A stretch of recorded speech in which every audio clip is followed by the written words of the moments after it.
अनुभूती रेसिडेन्शियल स्कूलमध्ये 2 दिवसीय भव्य विज्ञान प्रदर्शनाचं आयोजन करण्यात आलं होतं.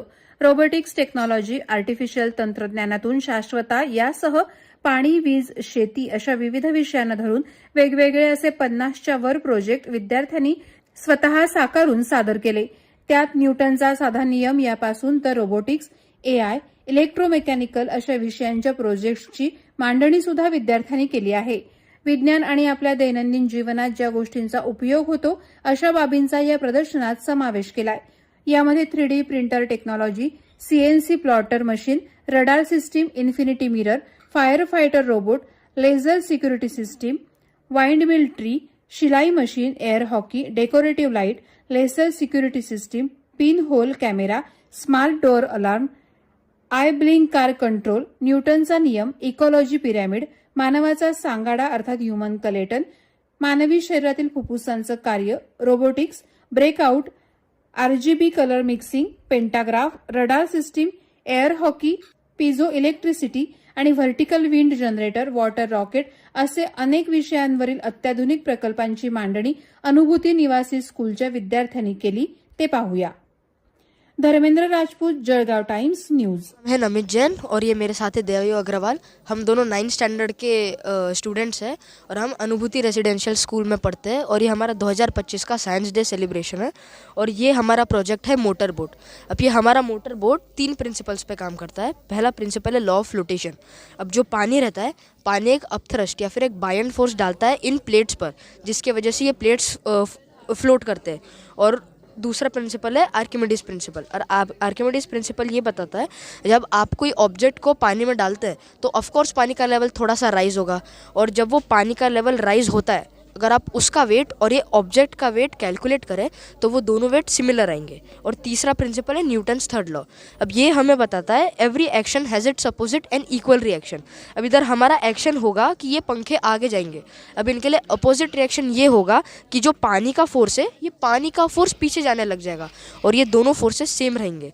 और ये हमारा प्रोजेक्ट मोस्टली सी रेस्क्यू ऑपरेशंस में यूज़ आता है. जैसे कि कोई डूब रहा है तो हमारी ये मोटर बोट उन्हें जाके रेस्क्यू करा सकती है अगर हम इन्हें लार्ज स्केल पर करें.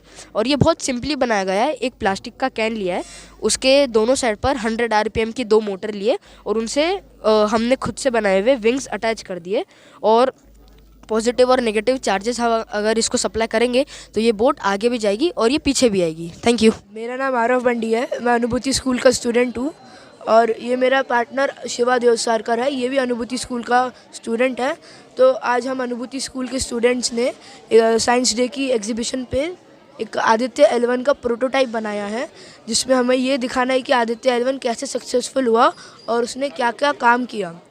तो हमारे अनुभूति स्कूल ने हमारी बहुत मदद करी यह पता करने में कि आदित्य L1 ने हमारे लिए क्या क्या किया है. और ये हमारा सौभाग्य है कि हम अनुभूति स्कूल के छात्रों को ये मौका मिला. अब हम जानना चाहते हैं कि शिवा का कैसा एक्सपीरियंस रहा इसके साथ. तो ये प्रोजेक्ट में हमें अनुभूति स्कूल ने बहुत मदद की थी. शुरुआत में हमें लगा था ये करना मुश्किल होगा, पर जैसे जैसे अनुभूति स्कूल ने हमारी मदद की हमें लगा ये आसान है और आज हमने ये कंप्लीट किया है हमारे साइंस एग्जीबिशन के टाइम पे और आपके सामने रखा है. तो चलिए इसके बारे में जानना शुरू करते हैं. तो ये आप देख सकते हैं कि एक आदित्य L1 है. तो आदित्य L1 जो है वो इंडिया का first space based solar observatory है, जो कि उसने 2 सितंबर 2023 को लॉन्च किया था. तो इसका पीछे लॉन्च करने का मकसद ये था कि इसको solar flares, solar coronal mass इजेक्शंस के बारे में डिटेल निकालनी थी और ये सब पता कर सकते थे एक L1 पॉइंट के द्वारा. तो L1 पॉइंट बेसिकली एक लैग्रेंज पॉइंट रहता है, एक ऐसा पॉइंट जहाँ पर आप बिना डिस्टर्बेंसेस और इंटरप्शंस के आप उसकी नॉलेज ले सकते हैं या फिर आप उसको ऑब्जर्व कर सकते हैं. अब इंटरप्शंस जैसे कि एक्लिप्सेस, अकल्टेशंस जो आती है बीच में स्पेस में, उसके लिए. और इस आदित्य L1 ने इंडिया को बहुत नाम दिलाया और इंडिया की स्पेस एक्सप्लोरेशंस को बढ़ाया, प्लस ग्लोबल सोलर रिसर्च तक को बढ़ाया. तो आदित्य L1 एक बहुत सक्सेसफुल प्रोटोटाइप है, ना कि सिर्फ इंडिया के लिए पर पूरे ग्लोबल स्पेस रिसर्च के लिए. Thank you sir. दिस अनुभूति का science day exhibition sir. Science day CV Raman sir को नोबेल प्राइज़ मिल गया है उस दिन को हम सेलिब्रेट कर रहे हैं as a mark of respect to him. उनको ट्रिब्यूट है, हमारी उसकी वंदना है हमारे। इस दिन में हमारा बच्चे लोग क्या करते हैं, अनुभूति में एक इनोवेशन सेंटर शुरू कर दिया जिसमें all the science, technology, engineering, mathematics का सिखाया जाता है। कैसे प्रोजेक्ट्स और मॉडल्स बना के सिखाया जाता है। इसके वजह से उनको ज्ञान बहुत अच्छा होता है। ये सारे मॉडल्स जो साल भर बनाया था वो लोग आज यहाँ ला के डिस्प्ले करते हैं और सब लोगों को उसका पीछे, हर एक मॉडल के पीछे जो साइंस है, जो इंजीनियरिंग है, जो टेक्नोलॉजी है, जो मैथमेटिक्स है, वो समझाते हैं। इसके वजह से क्या होता है, स्टूडेंट का जितना गहराई नॉलेज है वो पता चलता है और बाकी लोगों को भी मोटिवेट करता है। देखो, हर एक स्कूल के लिए इतने लोग आए हैं, कम से कम 400 लोग आए थे हमारा जलगांव स्कूल से, यहाँ ऑब्जर्व कर रहे हैं। सभी लोग हमको तारीफ़ कर रहे हैं, अप्रिशिएट कर रहे हैं। इसके वजह से हमारा लोगों का हौसला बढ़ गया है, दूसरा लोगों का मोटिवेशन हुआ है और पूरा जलगांव का साइंस डेवलपमेंट का एक कल्चर, एक संस्कृति आना शुरू हो गया है। सर, फ्यूचर में इसका क्या मतलब डेवलपमेंट है? हाँ सर ये ज़माना चेंज हो रही है। पहले ज़माने में बहुत ही सिंपल साइंस होता था, मैं पढ़ता था, मेरे एज के मतलब मैं वो पढ़ता था।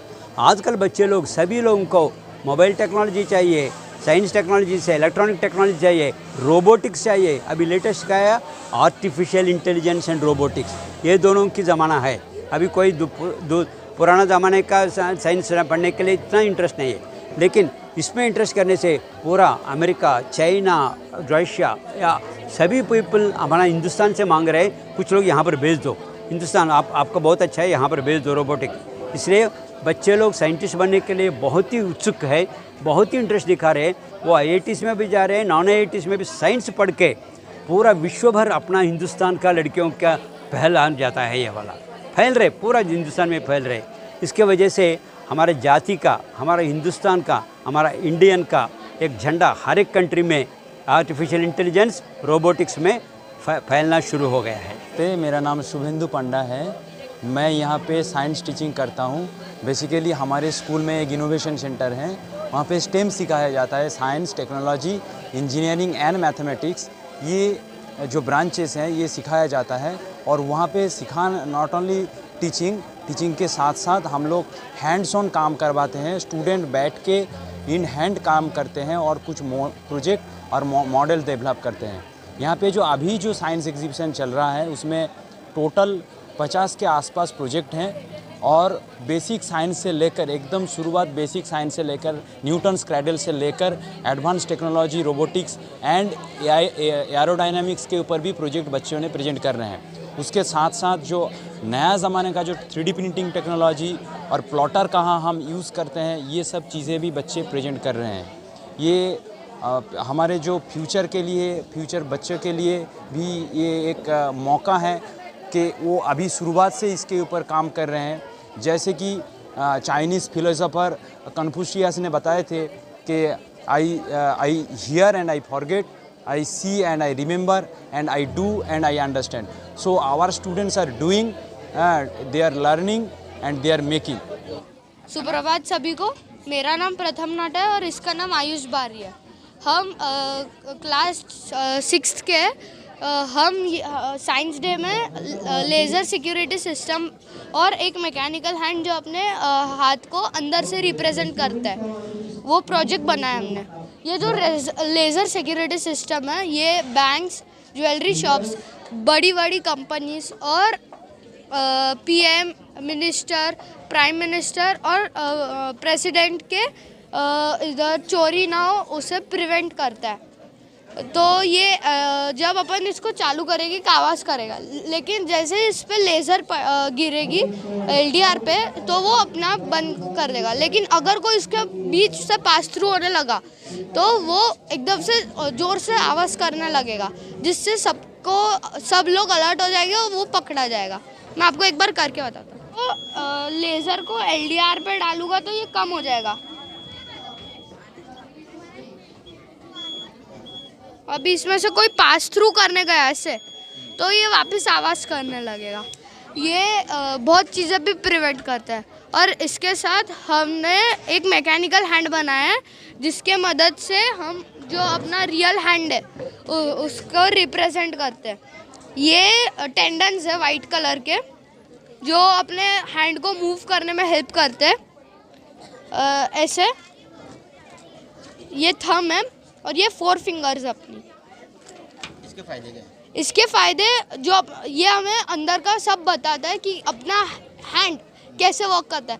ये जो अपना रियल हैंड है वो एक्चुअली उसका ब्रेन है, जो अपन ब्रेन से मतलब रियल हैंड से सिग्नल देंगे, जो कि इसके लिए ब्रेन है, वो उसकी मदद से हेल्प करेगा कि हमें समझाने के लिए कि ब्रेन कैसे सिग्नल्स भेजता है और हमारा हैंड कैसे वर्क करता है। जैसे कि अभी सपोज ये ब्रेन है, इसने फर्स्ट फिंगर जो इंडेक्स फिंगर है उसको हिलाने के लिए ये दिया है, कमांड दिया है, तो वो हिलाएगा। अगर सपोज मैंने ये पकड़ाया और बोला कि ब्रेन ने बोला कि ये पकड़ लो, तो ये गिरेगा नहीं पकड़ने के बाद। इसके फ़ायदे हैं कि ये ऐसे फ़ायदे रहते हैं इसके। धन्यवाद। गांधी तीर्थ, निसर्गाच्या सानिध्यात महात्मा गांधींच्या जीवनावरील जगातील पहिले मल्टीमीडिया म्युझियम। आजच भेट द्या गांधी तीर्थ, जैन हिल्स, जळगाव। अधिक माहितीसाठी www.gandhifoundation.net वर विजिट करा।